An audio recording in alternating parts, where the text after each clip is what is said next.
پچھلے 3 دن میں جو کچھ ہوا ہے وہ معجزے سے کم نہیں تھا۔ ہم نے دیکھا کہ پچھلے 3 سال سے پاکستان ہر قسم کے بحران کا سامنا کر رہا تھا، معاشی، سیاسی، سماجی مشکلات میں گھرا ہوا تھا۔ ہمارے پاس پیسے نہیں تھے، IMF کی منتیں کر رہے تھے، بہت سے بحرانوں کا سامنا تھا ہمیں، اور ان چند سالوں میں تو ہم نے کھیل کے میدان میں بھی شکست کھائی ہے۔ ہمارا پاسپورٹ نہیں ایکسیپٹ ہو رہا تھا بہت سے ملکوں میں۔ ہمارے اپنے اندر ایسی قوتیں تھیں جو کہ تخریب کاری کر رہی تھیں، جو نفرت پھیلا رہی تھیں، جو لوگوں کو تقسیم کر رہی تھیں، جو عوام اور فوج کے درمیان دراڑ پیدا کرنے کی کوشش کر رہی تھیں، جو غیر ملکی میڈیا میں ملک کو بدنام کر رہی تھیں۔ ہم اپنی ہسٹری کے بہت ہی ایک لو لیول پہ تھے۔ بہت سے لوگ تو پریشان تھے، فکر مند تھے کہ پاکستان کی بقا کے لیے، پاکستان کی سلامتی کے لیے تو بہت ہی ٹینس سچویشن تھی، اور بہت ہی جو ماحول تھا وہ خراب تھا، عجیب بے چینی تھی، مایوسی تھی لوگ۔ اور پھر پچھلے چند دن میں جو کچھ ہوا وہ ایک معجزے سے کم نہیں تھا۔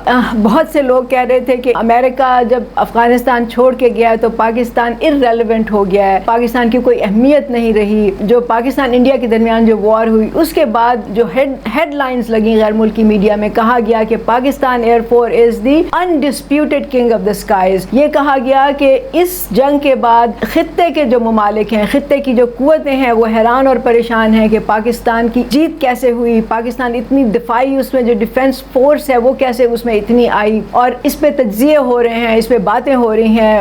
صرف ہم نہیں کر رہے بلکہ غیر ملکی میڈیا میں بھی یہ باتیں ہو رہی ہیں۔